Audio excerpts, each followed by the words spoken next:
বিসমিল্লাহির রহমানির রহিম।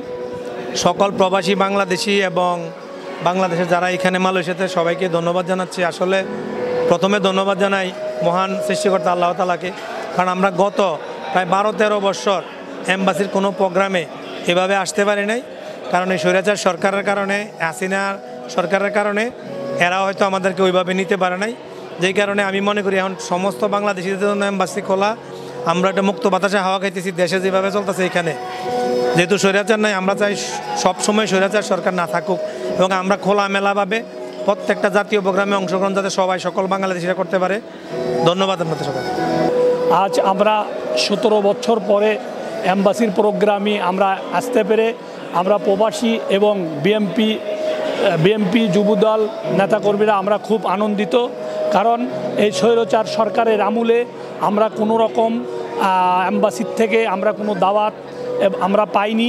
তাই আমরা আজকে বিএমপি যুবদল অঙ্গ সংগঠনের লোক আমরা এসে নেতাকর্মীরা এসে আমরা খুবই আনন্দিত। আমরা চাই এইভাবেই যেন এম্বাসি দালাল মুক্ত, দলীয় মুক্ত এম্বাসি চলে, এই প্রত্যাশা করতেছি। মহান স্বাধীনতা দিবস গত 26শে মার্চ যে মহান স্বাধীনতা দিবস ছিল, ওই স্বাধীনতা দিবসটা আজকে আমরা এম্বাসির মাধ্যমে উদযাপন করলাম। অত্যন্ত অনেক আবেগ এবং আনন্দ মুখর পরিবেশে আমরা মালয়েশিয়াতে বসবাসরত এবং বিভিন্ন দেশের বিভিন্ন দূতাবাসের অ্যাম্বাসেডর সহ সমস্ত নেতৃবৃন্দ আমরা এখানে উপস্থিত হয়েছি।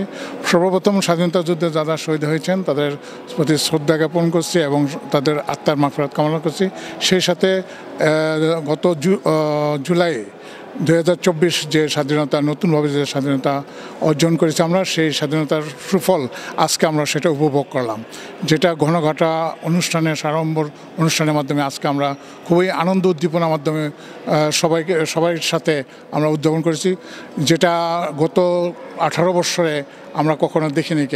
বাংলাদেশ এম্বাসির মাধ্যমে এত আয়োজন আজকে আমরা সেটা খুবই আনন্দ এবং অভিভূতভাবে আমরা পালন করেছি এবং উপভোগ করেছি।